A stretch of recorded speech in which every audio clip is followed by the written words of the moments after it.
ہماری نسبت مصطفیٰ سے، میری مصطفیٰ کی نسبت خدا سے، پھر خدا نے قرآن کو اتارا میرے مصطفیٰ پہ، پھر میرے مصطفیٰ پہ اتار کے ایک نسبت قائم کر دی۔ فرمایا کہ اگر تم میرے پاس آنا چاہتے ہو، نسبت کے بغیر کوئی گزارا نہیں۔ اگر نسبت کے اوپر عمل کرو گے تو پھر سونا اور کندن بن جاؤ گے، اگر نسبت کے اوپر عمل نہیں کرو گے پھر لوہے کے لوہے رہ جاؤ گے، پھر آپ کا کوئی ریٹ نہیں ہوگا۔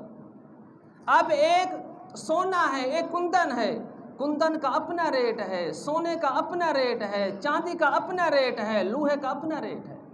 لوہا بازار میں پڑا رہتا ہے، اور جب وہی لوہا کوئی اٹھا کے بھٹی میں لے جائے اور اس کو گرم کرے، اس کو تپش دے، وہ تقویٰ کی ہو، وہ طہارت کی ہو، وہ عبادت کی ہو، وہ مجاہدے کی ہو، وہ تزکیے کی ہو، وہ صفائے قلب کی ہو، مگر کسی نہ کسی آگ میں جانا پڑتا ہے۔ جب وہ لوہا ایک آگ کی بھٹی میں جاتا ہے، پھر آپ کے لینڈ کروزر کے پارٹس بنتے ہیں، پھر آپ کی سزوکی اور ویگنار کے پارٹس بنتے ہیں، پھر آپ بڑی بڑی گاڑیاں لیتے ہیں، اس کے پارٹس بنتے ہیں، پھر آپ گھروں میں ونڈو لگواتے ہیں، ان کے پارٹس پڑتے ہیں۔ ایک وقت تھا کہ اس لوہے کی قیمت نہیں تھی، اب ہے وہی لوہا، مگر پہلے وزنی تھا، جب وہ آگ میں جاتا ہے پھر اس کا وزن بھی کم ہو جاتا ہے۔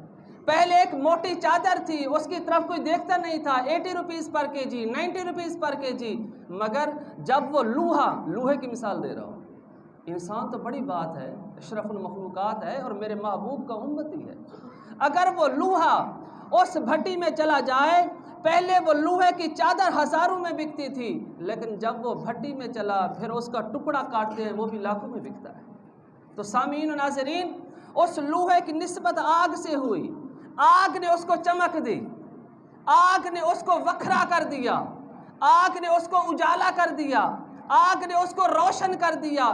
پہلے وہی لوہا تھا، نظر نہیں آتا تھا، اب وہی لوہا ہے، پھر اس کی ایک شیٹ بنائی جاتی ہے، پھر اس کے اوپر ایک پینٹ کیا جاتا ہے، جب وہ پینٹ لگ جائے پھر پتہ نہیں چلتا یہ لوہا یہاں کا ہے یا کسی اور ملک کا ہے۔ کیوں؟ کیونکہ اس کی ایک نسبت ہو جاتی ہے۔ ہم نسبت سے دور ہوتے جا رہے ہیں، نماز سے ہم دور، روزے سے ہم دور، سچ سے ہم دور، اللہ کی قربت سے ہم دور، محمد کی غلامی سے ہم دور۔ اہل بیت اطہار کا تذکرہ کریں، کوئی کہتا ہے یہ اہل تشیع ہے، کوئی کہتا ہے یہ اہل سنت ہے، اگر نہ کریں یہ دیوبندی ہے، اگر پھر کچھ نہ کریں یہ اہل حدیث ہے۔ ارے نادان، کیا ہو گیا ہے؟ جن نسبتوں نے ہم نے اپنے قریب کرنا تھا ان نسبتوں کو ہم چھوڑے جا رہے ہیں۔ یہی سازش ہے برطانوی سامراج کی کہ جہاں سے ان کو کامیابی ملتی ہے وہاں سے نکال دیں۔ یہ موبائل کہاں سے آیا؟ یہ موبائل کے سافٹ ویئر کہاں سے آئے؟ یہ موبائل کے 12 گھنٹے کے پیکج کہاں سے آئے؟ کیا یہ 2000 سے پہلے بھی کوئی پیکج تھے؟ ایک نمبروں والا موبائل ہوتا تھا، کسی کو چلانا نہیں آتا تھا، لیکن ایک برطانوی سامراج نے ایک سازش کی، اس نے کہا کہ یہ حضور کی امت ہے، اس کو اپنے دین سے دور کیوں نہ کیا جائے۔ اس نے ایک بہت بڑی بیماری آپ کے گھر میں داخل کر دی۔ آج آپ کا بچہ جس کو اللہ کا نام لینا نہیں آتا، جس کو محمد مصطفیٰ صلی اللہ علیہ وسلم کا نام لینا نہیں آتا، جس کو حسن اور حسین کا نام لینا نہیں آتا، وہ آپ کا ٹچ موبائل لے کے گیم کھیلتا ہے۔ 12 گھنٹے اب اس کو کچھ نہ کہیں، اور جب ماں اسے موبائل کو لیتی ہے پھر وہ روتا ہے۔ اب کافر اور یہودی نے آپ کی نسبت اس موبائل سے کر دی ہے، تو جب آپ کی نسبت موبائل سے ہوگی تو جو موبائل کے اندر ہوگا وہی آپ کو نظر آئے گا۔ مگر اس موبائل کے اندر بیان بھی ہوتے ہیں، اس کے اندر قرآن پاک بھی ہوتا ہے، اس کے اندر حدیث نبوی کے سافٹ ویئر بھی ہوتے ہیں، مگر افسوس کی بات ہے کہ ہم نیگیٹو کی طرف جاتے ہیں، پازیٹو کی طرف نہیں آتے۔ اب آپ کے پاس ایک گائے ہے، اب گائے کا دودھ بھی ہے، گائے کا پیشاب بھی ہے۔ اگر آپ گائے کا دودھ دونا چاہیں تو آپ کی صحت بن جائے گی۔ اگر وہی ہندو، وہی یہودی، وہی گائے کی پوجا کرتا ہے، وہ سب کچھ کرتا ہے، اب ہے تو بھی انسان، ہے وہ بھی انسان، مگر وہ گھاٹے میں جا رہا ہے اور تو فائدے میں جا رہا ہے۔ نسبت ہے کہ میرے مصطفیٰ نے فرما دیا یہ طاہر ہے، یہ ناپاک ہے، یہ نجس ہے، یہ نہیں ہے۔ اسی طرح رب کائنات نے یہ ہمیں ماہ رمضان دی، فرمایا کہ اے لوگو صوم کا معنی ہوتا ہے روزہ، اس کا اگر لفظی ترجمہ کیا جائے تو مقصد یہ ہے کہ اپنی خواہشات کو ایسی چیزوں سے ترک کر دیں جس پر میرا مصطفیٰ اور میرا خدا ناراض ہوتا ہے۔